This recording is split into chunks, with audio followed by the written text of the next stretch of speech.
We're making cacio e pepe today. So, very simple. Pecorino romano, butter, olive oil, pepper, and spaghetti, which we'll get into the details later. Also, and salt. It depends on what part of the pecorino you use, but the rind, closer to the rind, is saltier. So if you're grating towards the end, then you may use less salt. If you're grating towards the front, then you'll probably have to use more salt. Of course, we're gonna always salt the pasta water. That's just what you do. So we'll start with that.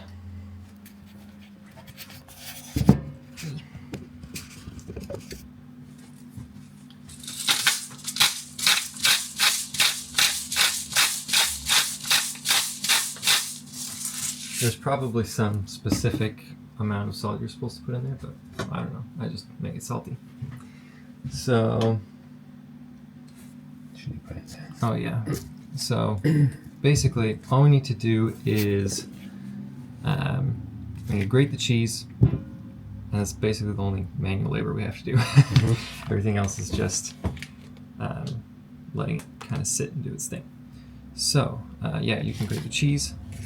And I will start the water boiling.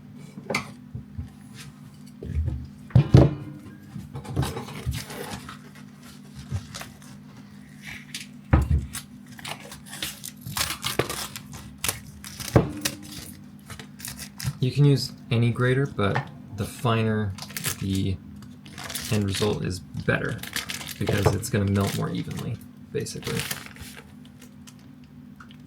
Smell that. I did.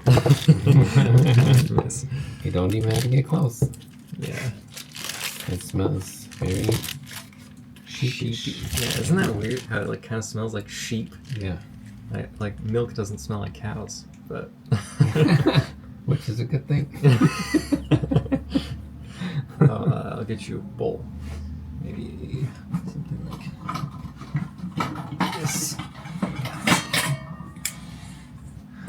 As for cheese portions, it's kind of up to you how cheesy you want it.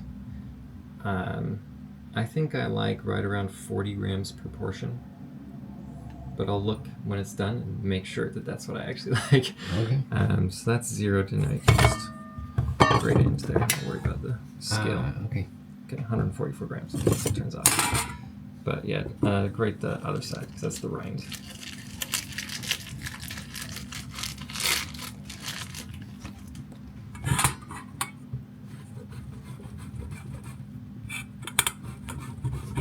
It'll be quite a mountain of cheese because it gets real fluffy in there. In the meantime, just olive oil in the pan, and it's quite a bit.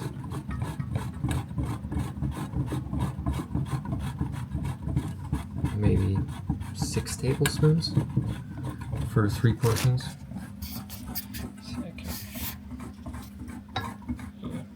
Right, wrong way. There we go. Like it's, yeah, maybe 6 tablespoons is a lot. 5 tablespoons. Wow, I can really smell that cheese now.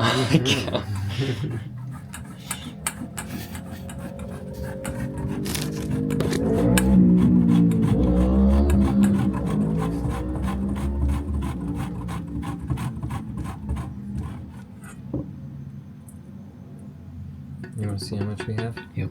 Please. Okay. That's 20 grams. Wow. Okay. Nice.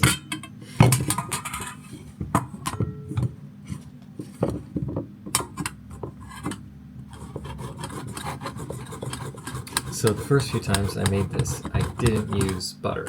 I didn't know that you were supposed to use butter. I was just like, oh, oil. It's fine. It's fine. Okay. I don't need anything else. But my cacio e pepe always turned out stringy. The cheese didn't emulsify. And it's because olive oil is not an emulsifier, but butter is. And so you add just a little bit of butter. You don't want it to be like a flavor profile really in the food. Like it's just there to act as an emulsifier. But without it, it's a complete disaster. Okay. so you do have to add it for sure.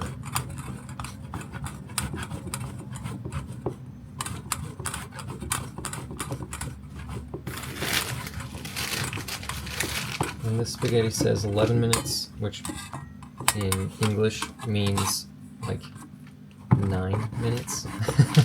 Okay. Because if you want al dente, if you want it real soft, then 11 minutes is fine. But we don't want it to be mushy. Yeah.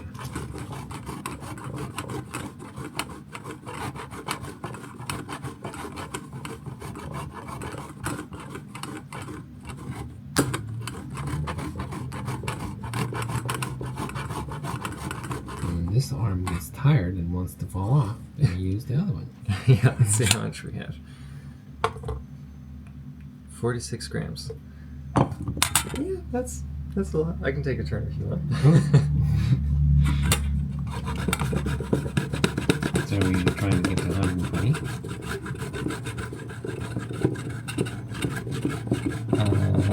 Yeah, I guess probably. If I think that it's too much when I'm looking at it, then I will not do that much. Got it. Maybe I'm a bad chef. I don't know how to make my own food. I just play it by ear. I think most chefs do it just like that. It's that feeling that makes someone a good chef, you know? You're like looking at him, you know what it's going to taste like. I can smell what it's going to taste like.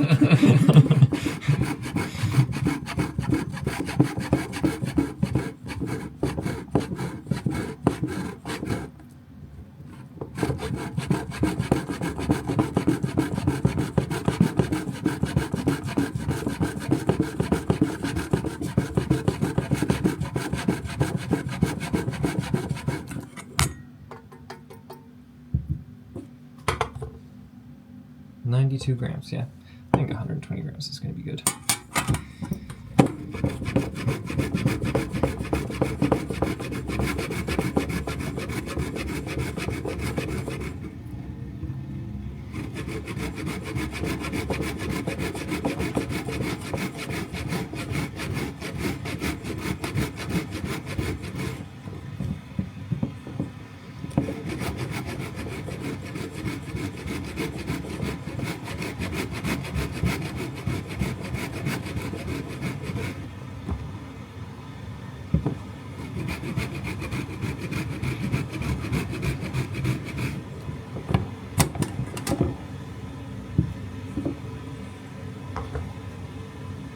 Okay, 130 grams, that's fine.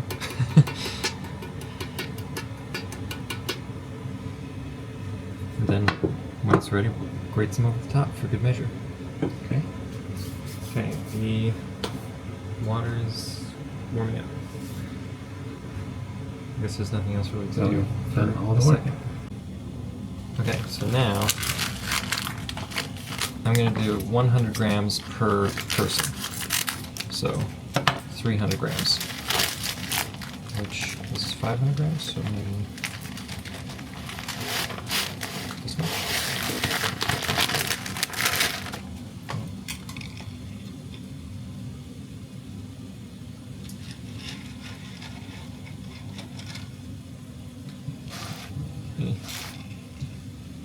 Pretty close. How many spaghettis is? 7 grams.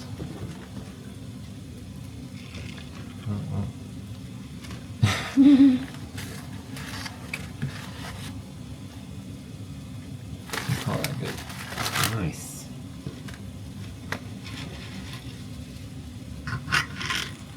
And then the secret to looking much more like a chef than you actually are is to put the spaghetti in the pot very fancy. And the way you do it, you just hold it like this, you twist, and you drop. Wow. Very fancy. That is super fancy.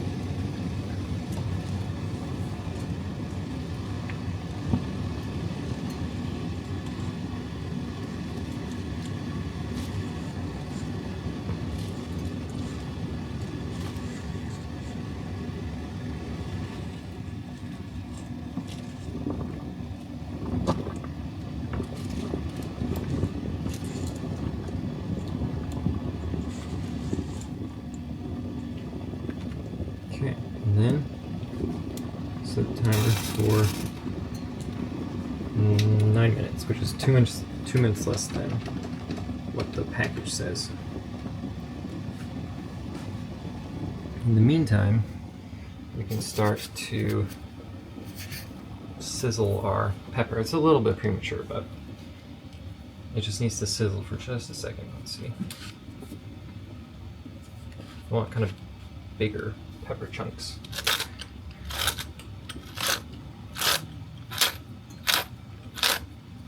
And lots of pepper.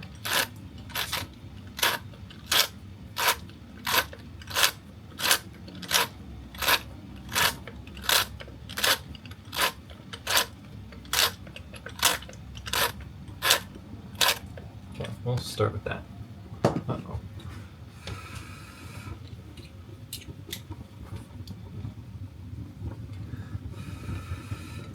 On too high.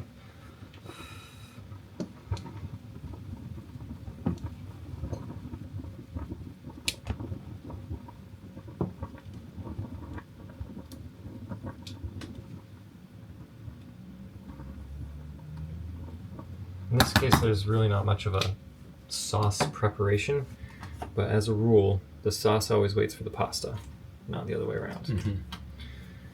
And then this doesn't need to be that hot because I don't want to burn the pepper. I just want to, I want to see it to start sizzling, and then I'll probably take it off because the residual heat will be enough. The idea isn't to cook the pepper, it's to basically infuse the pepper into the olive oil. Kind of like you could do that with thyme, or you could just do it with heat, which is what we're going to do, because I don't really want to stick a bunch of pepper kernels in an olive oil bottle that I use only for cacio e pepe.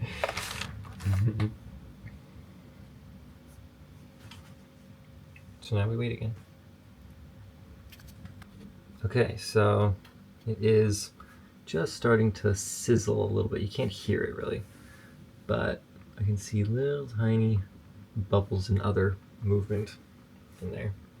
It's starting to smell just a little bit. There's like a peppery smell coming up, and that's pretty much enough. We don't have to do it more than that, and we're actually not going to need any more heat on this burner, because once we put the pasta in, it has to cool down, or else we'll break the cheese when we put it in into a string cheese mess, which is not what we want. So we have 3 minutes left until the pasta is done. In the meantime, we can put some butter in here. And I don't know how much to put in. It's a balance between, it has to be enough to emulsify, but if it's too much, then you'll taste it, and that's not what you want. Which is an unknown amount. So I'll just take a corner off. And I know from last time that wasn't quite enough, because it started to string cheese right at the end, so I'll put in that much. Actually, I'm feeling a little bit generous. One little bit more.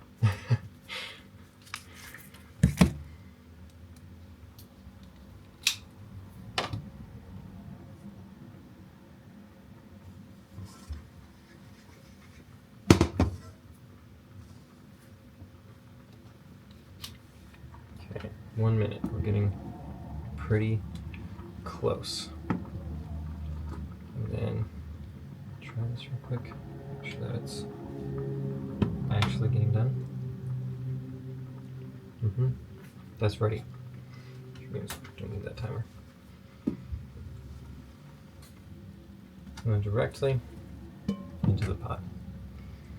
And we need this water because we're going to make a bain-marie in just a second, which means like a double boiler using this pan and the pasta pot, the pasta water pot. So, I mean, that's one of the reasons we need the water in the pot. The other reason is that we will need more water to help emulsify the sauce. Okay. Then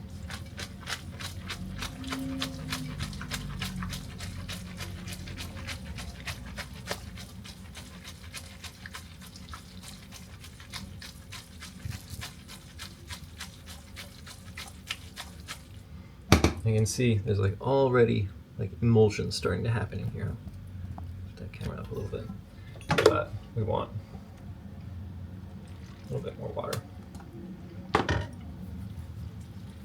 It wants to be sloppy.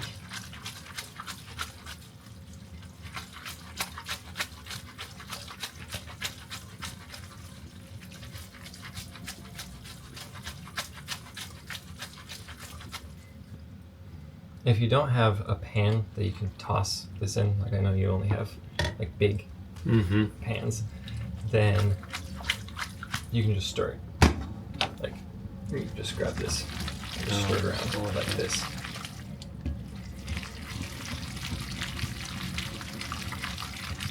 The idea is just movement.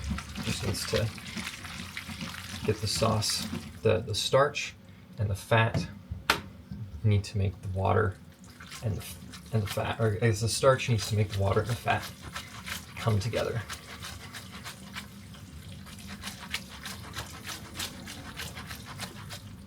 The other thing I'm looking for is steam, because if it's still steaming, there's a good chance it's too hot for the cheese.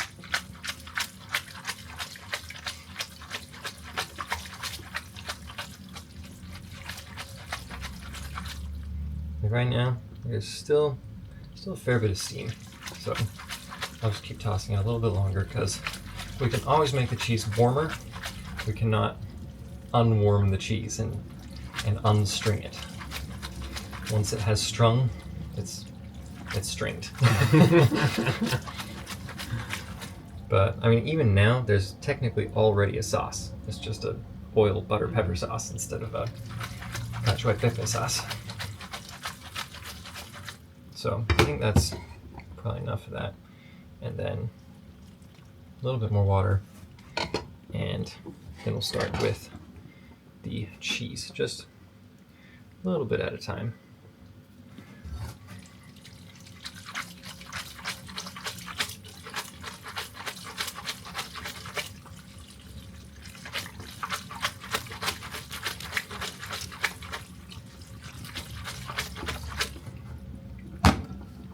And at first, it's not going to completely melt. Like there's going to be like little, like dots almost in the sauce, and that's fine. We'll get rid of those later.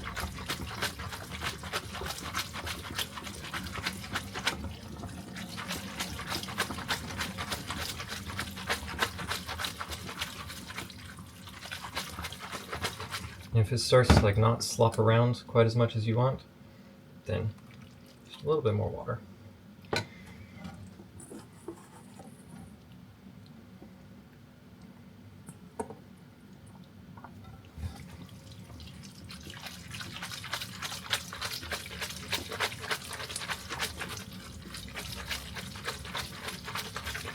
I know in a restaurant, they don't take this long. I don't know how they do it exactly. I know that there's like completely different methods of making cacio e pepe that they probably use. It's not at all like this, but the Romans at home, they do it like this. Oh,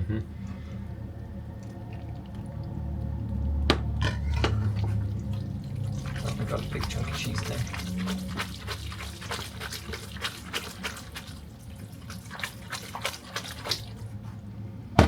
Like, I don't know if you can see that really, but there's just like little bits suspended in the sauce, which is not ideal. You could eat it like this, but we will fix that.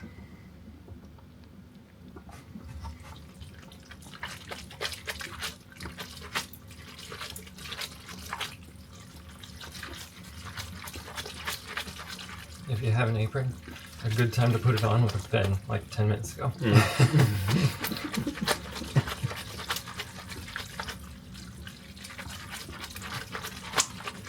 So I can see it's not like sloshing around. It's kind of sticking to itself. That means more water. Because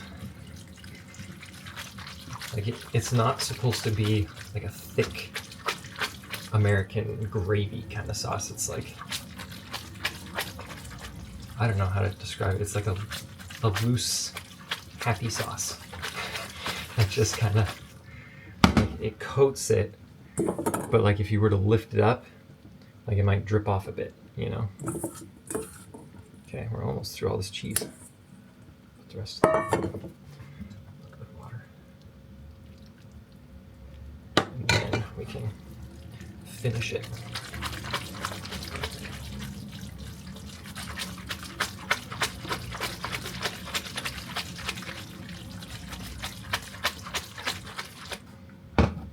Wow, the smell is really good. So, now put that on there, like so, and constant stirring because it can still break even in here. I learned that last time. I didn't know that was possible, but I can do that. And so we just want to get it warm enough so that it's steaming and the cheese, kind of little suspended cheese bits, aren't there anymore, or as much as possible. You can't get rid of them completely, but you can get rid of a lot of them. Like already, like it's becoming mostly a white sauce and not so much a, I guess you can't really see it, but it's becoming mostly a white sauce and not so much a slurry.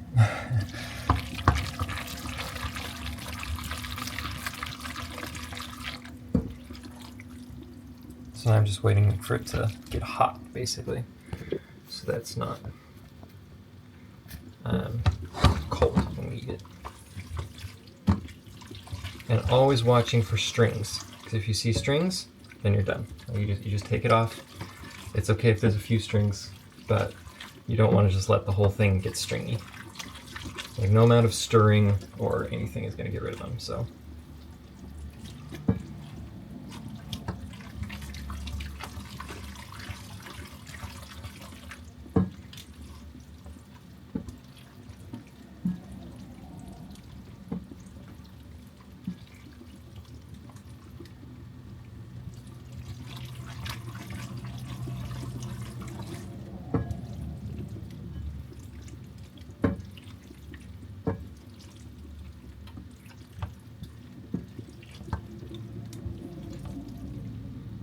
Okay, it's starting to get a little bit steamy.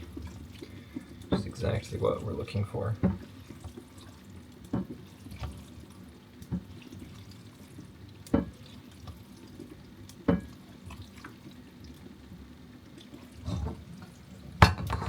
Just want to make sure that the water's not boiling up and touching the pot or the pan, or else it'll get too hot. Which this ladle in there is making a little gap. It keeps it from doing that for the most part.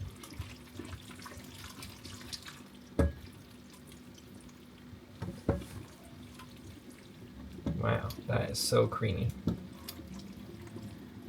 Okay, I think it's time to try it for salt and pepper, basically.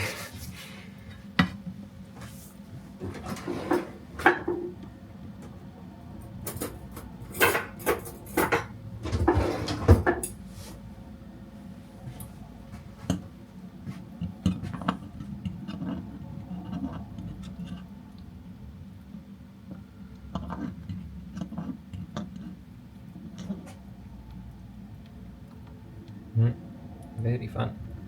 Oh, can't even see us having such a good time.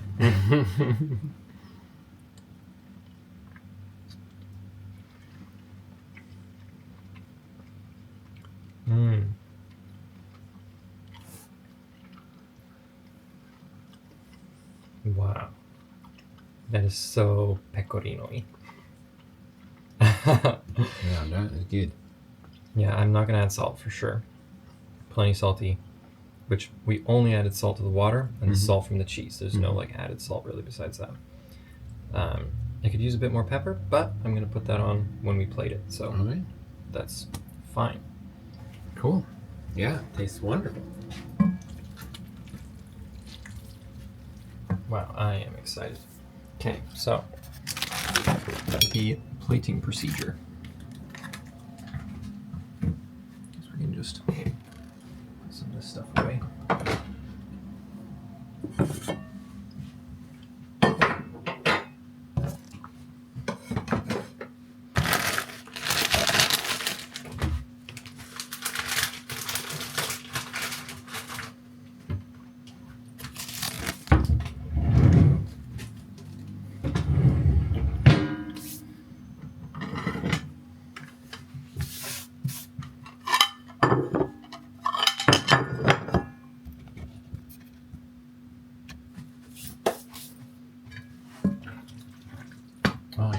saw the Italians doing something the other day on YouTube, probably. I'm gonna try it. I'm gonna try putting the ladle in here and then spinning the tongs like in the ladle to make a little mountain. Yeah, nest is actually a better word. And then, wow, nice.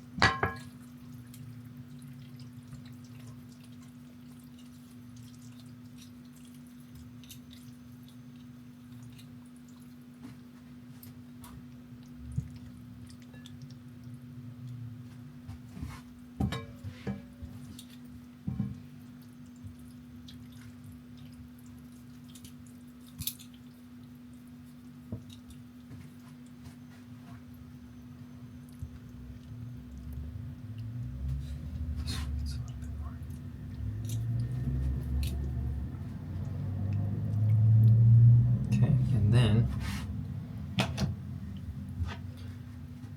the sauce gets to go right on top, just like that.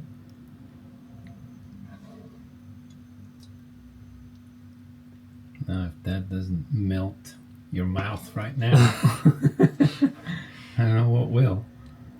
Wow, that's beautiful. I think at least 50% of eating is what you see with your eyes. Eating with your eyes. Yeah. My favorite kind of eating. I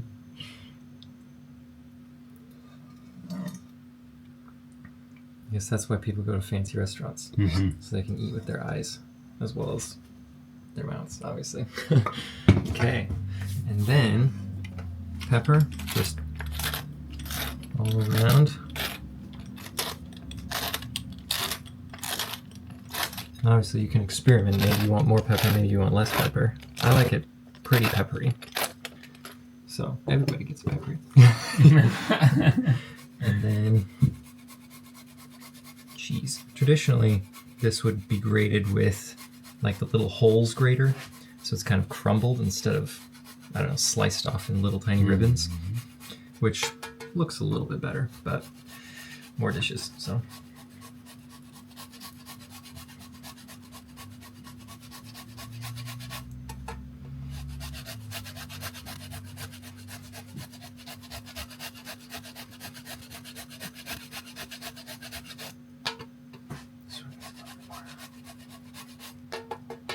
Wow. And that is that. That is so pretty. I'm just Awesome. burying my face in it right now.